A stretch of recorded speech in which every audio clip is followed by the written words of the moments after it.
Bien, bonjour et bienvenue pour cette session de formation en ligne. Euh, je suis ravi de vous avoir. Donc, je m'appelle Zachary Elaoui et je suis spécialiste de solutions AlterX. L'objectif pour moi aujourd'hui est de montrer à tous les utilisateurs aujourd'hui Excel qui peuvent parfois passer beaucoup de temps sur des traitements sur Excel, notamment sur la construction par exemple de tableaux croisés dynamiques, le nettoyage des données, la réalisation de différents filtres, la création de nouvelles colonnes. Et tous ces processus-là qui sont déjà chronophages peuvent parfois être répétitifs. Donc souvent ce sont des processus que l'on va faire une fois par semaine, voire une fois tous les 15 jours, une fois par mois. Et l'objectif aujourd'hui est de vous présenter comment avec Alteryx vous pouvez non seulement faciliter toutes ces étapes-là de transformation de données, mais également d'aller plus loin avec toute la partie automatisation du workflow. Alors, comment ça marche? J'ai pris un cas d'usage très concret ici, euh, dans lequel vous pouvez voir un fichier Excel comme celui-ci. Donc, ce fichier Excel dans lequel on va retrouver des montants de vente par segment et par pays. Également, on a pour chaque montant de vente une devise qui va être différente. On a des en-têtes ou plutôt les premières lignes de notre fichier qui peuvent avoir des cellules vides avec un total à ce niveau-là. Puis également, on a plusieurs colonnes vides qui ne sont pas très utiles. Et puis, autre subtilité, c'est que les années sont réparties sur différentes feuilles Excel. Et nous voulons passer de ce fichier-là à un rapport comme celui-ci, dans lequel nous avons la performance des ventes par segment et par pays, avec une segmentation en fonction du volume des ventes, avec la variation ici euh, par une variation entre deux différents exercices fiscaux et cette visualisation ici. Alors la question c'est comment peut-on passer d'un fichier comme celui-ci à un fichier comme celui-là en quelques secondes. Alors ça commence avec Alteryx Designer, donc c'est un exécutable ici qui est sur votre poste.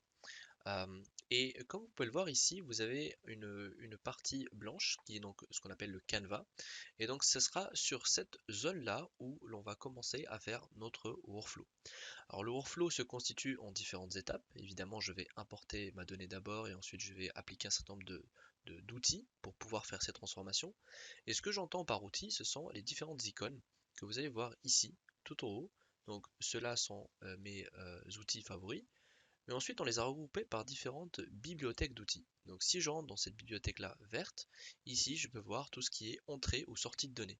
Donc par exemple, input data, ici, qui va me permettre d'aller chercher une donnée quelque part dans mes fichiers ou mes data sources. Je peux aller ensuite dans la partie préparation pour pouvoir appliquer des filtres ou des formules sur mes données et ainsi de suite jusqu'à construire un workflow à la fin. Maintenant, revenons à notre cas d'usage. Comment transformer ce fichier-là en un rapport comme celui-ci rapidement avec Alteryx et rendre ce processus-là automatisable en quelques secondes. Alors pour pouvoir le faire, je vais d'abord aller chercher ma donnée dans mon input data, directement dans mon répertoire, et là je vais retrouver donc mon fichier finance data. Je vais simplement m'assurer qu'il est bien fermé ici pour pouvoir ensuite le sélectionner à ce niveau-là. Et je vais l'ouvrir. Vous voyez que la première chose que l'outil me demande, c'est les différentes feuilles que je vais récupérer. Donc là, pour l'instant, je vais récupérer 2. Et ensuite, une fois que j'ai récupéré 2016, je vais pouvoir nettoyer mes données. Donc vous voyez que la première, deuxième et troisième ligne, ce sont des lignes qui contiennent des cellules vides. Et moi, je veux réellement récupérer mes lignes à partir de la ligne 5, en considérant que la 4 est mon tête de colonne. Donc je vais venir ici, Start Data Import Online, et je vais changer ceci en 5 et je vais rafraîchir. Donc en rafraîchissant, je vois bien que mes données sont actuellement correctes. Et je vais faire la même chose en faisant un CTRL-C, un CTRL-V ici. Et en faisant cette manipulation, j'ai pu dupliquer mon outil Input Data. Maintenant, il me suffit simplement juste à changer ici le 2016, venir à ce niveau-là et prendre 2017 et faire OK. Même chose, je vais faire un CTRL-C, CTRL-V encore une fois. Et je vais pouvoir venir à ce niveau-là et faire un changement de feuille pour prendre 2018. À présent, maintenant que j'ai mes différentes données, ce que je souhaite faire, c'est de pouvoir unir en fait ces différentes feuilles en une seule feuille. Et pour pouvoir unir, donc je dois appliquer une union. Si je ne sais pas exactement où chercher, je vais aller taper ici dans la barre de recherche une union. Et là, je vois que j'ai un outil qui s'appelle union avec un exemple. Donc si je clique sur l'exemple, moi, utilisateur qui ne connaît pas nécessairement Alteryx, j'ai accès à une base documentaire qui m'explique comment une union permet, voilà, de stacker deux data streams différents on top of each other, donc l'un sur l'autre pour avoir un seul fichier. Donc je vais me permettre d'utiliser cet outil-là qui répond à mon besoin, donc l'union, et je vais le glisser-déposer sur mon canevas. Ensuite, je vais établir les bonnes connexions entre mes différents outils. Et à présent, je vois bien que les connexions sont réalisées. Maintenant, pour pouvoir visualiser mon résultat, je vais utiliser ici l'outil Browse qui me permet de faire du profiling de données et je vais le glisser-déposer ici pour pouvoir voir mes résultats. Maintenant, je peux cliquer sur Run ou faire un CTRL-R pour visualiser les résultats que j'ai pu joindre. Donc vous voyez ici que nous avons du 2016 et nous avons également du 2017 et du 2018. Ce que vous voyez à gauche est une visualisation qui permet de voir le nombre d'occurrences par quarter. Et si je veux par exemple savoir le nombre de ventes qui ont été réalisées par pays, je peux cliquer simplement ici sur Country et là je vais voir le nombre d'occurrences par pays. D'accord? Maintenant que j'ai ça, ce que je veux, c'est de comprendre pourquoi j'ai des doublons de France 1, 2, 3 et 4 fois. Et également comment corriger la problématique où j'ai l'Allemagne et Germany considérés comme étant deux pays différents. Comme on peut le voir ici, donc si je descends, je peux voir la qualité de mes données. Et je peux également descendre un peu plus pour un peu avoir des informations sur les métadatas de mon fichier, mais également certaines informations, on va dire, plus statistiques, notamment avec la plus longue valeur, la plus courte valeur et ainsi de suite. Là, ce que je vois, c'est on a des valeurs avec des espaces avant ou après les données. Donc on en a 18 ici et 15 ici. Donc ce que je veux corriger, c'est le nombre d'espaces qu'il y a avant ou après le pays France. Donc pour faire ça, pour nettoyer ces espaces, j'ai juste à venir ici dans la partie préparation, nettoyage de données ou data cleansing, et je vais venir intercaler cet outil entre mes jumelles et mon union.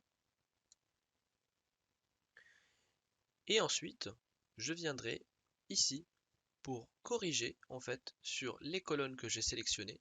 Voilà, donc là je les ai toutes prises et je vais enlever les caractères non souhaités, notamment ici les champs dans lesquels on va retrouver des espaces. Et maintenant je n'ai plus qu'à lancer ce workflow.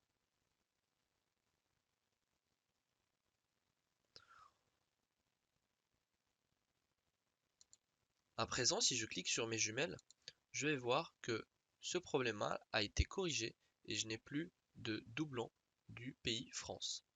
Maintenant, pour corriger cette problématique-là de Allemagne et Germany, je vais pouvoir expliquer à Alteryx que à chaque fois qu'il voit Allemagne, il faut qu'il considère que c'est Germany. Pour faire ça, je vais utiliser ici une table de paramétrage ou une table de correspondance avec l'outil TextInput. L'outil TextInput est une sorte de mini-feuille Excel dans lequel je peux saisir de la donnée. Donc je vais venir ici, je vais taper Allemagne et son équivalent Germany. Ce champ-là, je vais l'appeler l'ancien champ et celui-ci, nouveau champ. Ensuite, je vais utiliser ici un Find and Replace.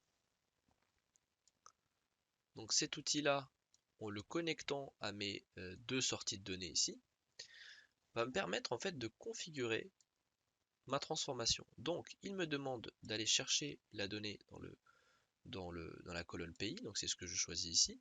Ensuite, je vais chercher l'ancienne valeur et ensuite je vais la remplacer avec la nouvelle valeur qui vient de mon nouveau champ que je viens de créer. Je vais ensuite rajouter mes jumelles juste après et après je vais cliquer sur lancer le workflow ici. Maintenant, si je clique sur mes jumelles et je vois mes résultats country, je vois que ce problème-là a été entièrement corrigé.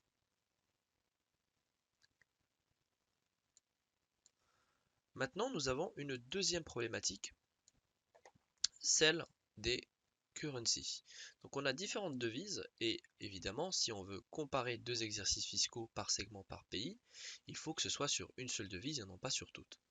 Donc je dois pouvoir convertir les montants des ventes uniquement sur la devise qui m'intéresse, c'est-à-dire l'euro. Alors pour faire ça, c'est assez simple. Je vais d'abord aller chercher un fichier ici dans lequel j'ai mes devises. Donc si je double-clique dessus, je vais voir ici mon Excel dans lequel on va retrouver ici la devise et les différentes devises et ici le taux de change pour la devise euro. Donc ce qui m'intéresse réellement, c'est de prendre uniquement ces deux colonnes. Et évidemment, ces deux lignes-là ne sont pas intéressantes pour moi. Alors, comment je fais ça? C'est assez simple. Je vais cette fois-ci non pas aller chercher l'input tool pour ensuite faire l'import des données. Je vais simplement venir glisser-déposer l'outil, le fichier change directement dans mon Canva. Et Alteryx va le prendre en compte. Et ici, on peut voir donc les transformations que je peux réaliser à ce stade du fichier. Donc ici, je vois bien qu'il faut que j'enlève la première ligne et je vois bien qu'il faut que je garde uniquement ces deux premières colonnes. Donc ce que je vais faire, je vais dire à Alteryx, récupère les données à partir de la ligne 3, donc comme ceci, et je vais cliquer sur Refresh. Ensuite, je vais utiliser un outil ici qui va s'appeler Sélectionner. Je vais le prendre ici. Et cet outil-là va me permettre en fait de lister l'ensemble de mes champs, leur type, leur taille, pouvoir les renommer également et de pouvoir ajouter une description à la manière d'un dictionnaire des données. Donc ici, je vais enlever tous les champs et je ne vais garder que currency et euro. Et pour la valeur euro que je peux voir ici, voilà, je vois bien que c'est un numérique. Donc je vais le changer ici en décimal fixe et je vais mettre 10 valeurs avant la virgule, puis 2 valeurs après la virgule. Voilà. Et je vais cliquer maintenant sur Run. À présent, je vois bien que j'ai uniquement ces deux informations ici. Bien, maintenant que j'ai mes devises, je vais pouvoir faire le lien avec mon fichier de départ. Donc la première chose, c'est que je vais d'abord commenter un petit peu le travail que je viens de faire. Je vais dézoomer mon workflow, comme ça on a une bonne visibilité sur ce qu'on vient de faire. Donc cette partie-là, c'était de l'import de données. Donc ce que je vais venir faire ici, c'est prendre dans la documentation ici un commentaire donc que je vais rajouter. Et donc là, ici, je vais mettre connexion aux données. Voilà. Là, on peut voir connexion aux données. Et donc, c'est cette première partie. Ensuite, toute cette partie-là, la deuxième partie, on va la mettre dans ce qu'on appelle un conteneur. Donc, je vais le mettre ici. Donc, cette partie-là, c'est la préparation et nettoyage de données. D'accord? Et donc ici, des données de vente. Donc, des données de vente. Ici, j'ai mes devises, donc je vais les mettre aussi dans un conteneur et je vais mettre devises. Et l'objectif maintenant, c'est de pouvoir connecter le taux de conversion aux données que je retrouve ici. Alors pour pouvoir faire ça, je vais faire une jointure tout simplement. Donc en utilisant l'outil join qui permet de connecter deux data streams sur la base d'un ID commun, donc qui va être notre devise. Et je vais prendre ici les données à ce niveau-là et à ce niveau-là également. Ensuite, dans la fenêtre de configuration, je vais venir commenter, ou plutôt ajouter ici mon ID, donc qui va être currency. Même chose ici.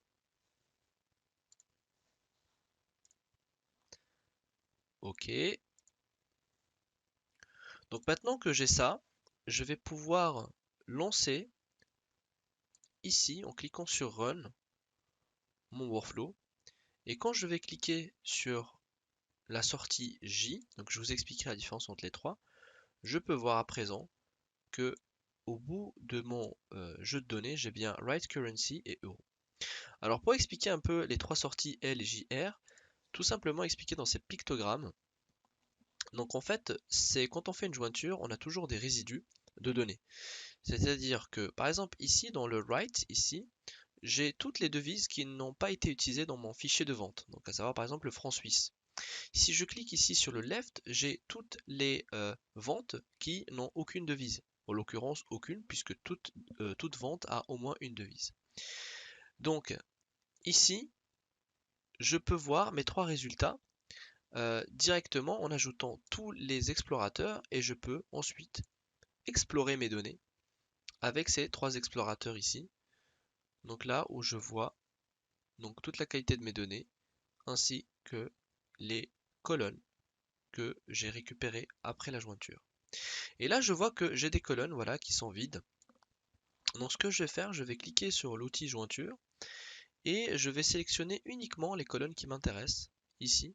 Donc, je vais aller dans Options, sélectionner, désélectionner le tout. Et là-dedans, je vais choisir uniquement donc les champs intéressants pour moi, c'est-à-dire ici la date, le segment, le pays et également je vais pouvoir récupérer les sales, donc le montant des sales et enfin la devise qui nous intéresse. Et je vais cliquer sur Run. À présent, si je vois la sortie ici, je vois bien que j'ai mes dates, mes segments, mes pays, mes ventes, ainsi que mon taux de conversion pour chaque devise. Ok? Donc celle-ci, elle était faite en dollars canadiens, et bien le taux de conversion est celui-ci. Très bien, je vais supprimer ces jumelles pour l'instant, faisant simplement un supprimer ici. Et je vais ensuite ajouter une formule, ici après le J, qui va me permettre en fait de venir calculer ici mes sales en euros. Tout simplement, ici j'ai juste à choisir mes champs, donc qui vont être ici mes sales, et je vais les multiplier par mon taux de change ici, euros. Et je vais changer le data type en mettant ici un numérique double. Et je vais cliquer sur exécuter ici. C'est ainsi que je vois donc les résultats en euros. Ensuite, ce que je voudrais savoir, c'est cette vente-là, à quel exercice fiscal se réfère-t-elle? Donc pour faire ça, je vais devoir convertir pour chaque vente le bon exercice fiscal correspondant. Pour faire ça, je vais rajouter donc une. Et donc cette nouvelle colonne va s'appeler exercice fiscal. Et je vais venir ici prendre une condition. Donc une condition if then else. Alors maintenant, il suffit simplement de remplacer les champs. Donc moi, ce que je veux, c'est si la date est supérieure ou égale à 2016 07 01 et que la date, donc je vais récupérer la date encore une fois, est inférieure ou égale à 2017 06 30, alors, donc là ici je vais remplacer le T en disant que c'est l'exercice fiscal 2016-2017.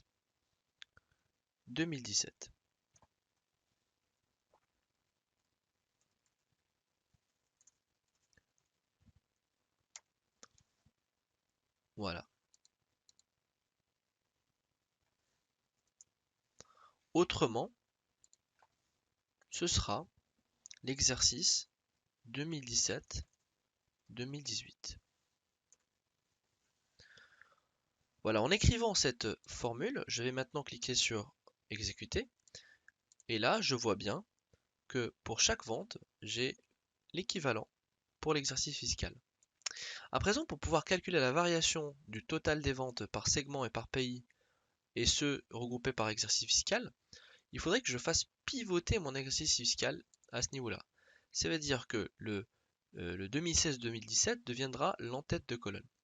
Pour faire ça, je vais utiliser un outil très pratique qui s'appelle le crosstab ici, qui permet de pivoter l'orientation des données. Donc en le choisissant ici, je vais accéder à la fenêtre de configuration. Donc là, il me demande les valeurs de mes nouvelles colonnes. Donc c'est les ventes en euros. Ensuite, les en-têtes de mes colonnes, qui vont être les exercices fiscaux. Évidemment, les ventes en euros, ce sera une somme. Et enfin, je veux regrouper ici mes données par segment et par pays. En cliquant sur Run, je vais voir le résultat ici de mon outil. Et enfin, je peux bien voir par segment, par pays, j'ai le total par exercice fiscal en étant ici au niveau de la colonne. Maintenant qu'on a fait ça, il suffit simplement de calculer la variation entre les deux. Donc ici, pour calculer la variation, on va récupérer donc un nouvel outil formule que je vais venir glisser-déposer. Et ici, je vais écrire ma formule donc, de delta qui signifie de récupérer donc 2017-2018 moins 2016-2017 divisé par 2016-2017 multiplié par 100 ici. Donc à ce niveau-là, j'ai simplement ici à bien structurer ma formule et la mettre avec le bon type. Voilà. Et je vais cliquer sur Run.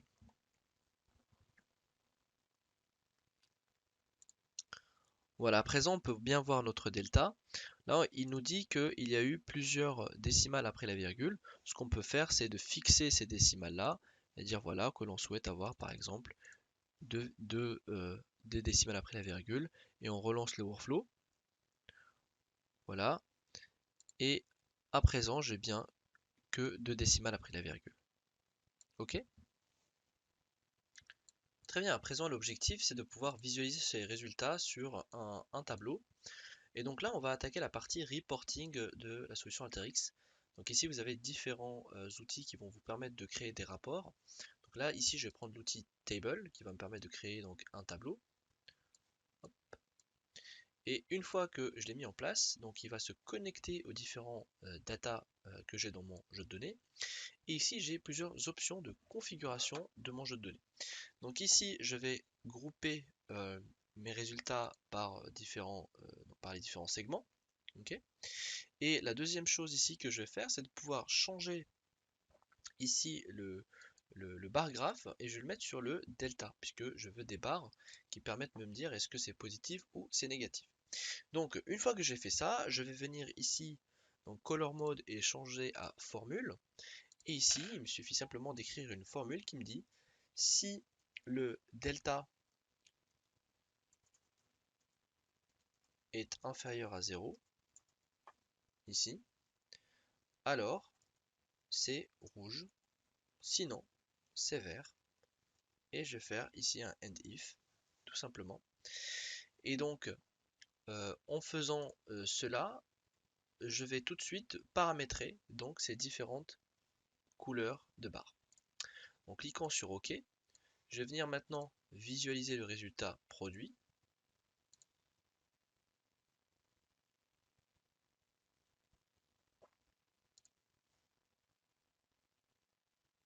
Et là, je vois bien que j'ai mes différents segments, mes différents pays, ainsi que les couleurs à barres. Ou les barres à couleurs, pardon. Maintenant que c'est fait, ce que je voudrais, c'est de pouvoir ajouter quelques éléments de personnalisation. Donc je vais rajouter ici un footer, donc un bas de page. Donc ici, on a déjà un texte, donc je peux garder ce texte. Ici, je vais mettre un peu plus d'informations. Donc ici, c'est un copyright. Ici, je peux mettre des informations telles que la date. Donc ici, par exemple, j'ai pris le current year, donc la date actuelle. Et je vais également prendre ce qu'on appelle un report header, donc l'entête. Et ici, on peut choisir de mettre du texte dans lequel ici je peux mettre par exemple performance des ventes par segment et par pays. Voilà, je peux ajouter une date spécifique et je peux également insérer un logo venant d'une image particulière que vous avez sur votre poste. Là, je vais choisir le logo d'Alterix. Et je vais ensuite créer un PDF à la suite de ce résultat, render. Donc render en fait qui va me permettre de créer un fichier donc temporaire ici. Donc à ce niveau-là, je vais mettre donc démo Excel. Et ici, je vais donc nommer ici un PDF et que je vais appeler analyse performance des ventes. Donc ceci étant fait, je vais opérer un certain nombre de changements ici. Donc je vais bien activer le header qui vient donc du header ici, le footer qui vient du footer, mes data dans les tables donc qui viennent de la table. Ensuite, je vais changer ici le format du paper size donc qui va être en A4 avec une orientation ici comme celle-ci. Et je vais bien montrer le header et le footer sur la première page. Okay. Et à présent, je vais générer ici un PDF directement depuis Alteryx. Et je vais cliquer ici sur analyse de performance des ventes. Et voilà, j'ai mon rapport. Voilà, qui avec bien mes données, mes performances des ventes et également le logo. Donc voilà avec en quelques minutes comment on peut créer ce workflow. On peut ensuite l'automatiser grâce ici à notre option de, de scheduling. Notamment si vous voulez le faire au moins une fois, plusieurs fois par minute ou par heure, ou de temps en temps avec des jours spécifiques ou avec une granularité au mois. Donc c'est possible aussi. Et également vous pouvez aller plus loin en partageant votre workflow sur Alteryx Server, ce qui fera l'objet d'une deuxième vidéo qui sera un peu plus précise sur ce sujet. Donc j'espère que vous avez bien noté et compris comment marche Alteryx, notamment quand vous êtes un utilisateur Excel. Et n'hésitez pas à laisser tout commentaire ou toute question et je vous répondrai. Merci à vous et à bientôt.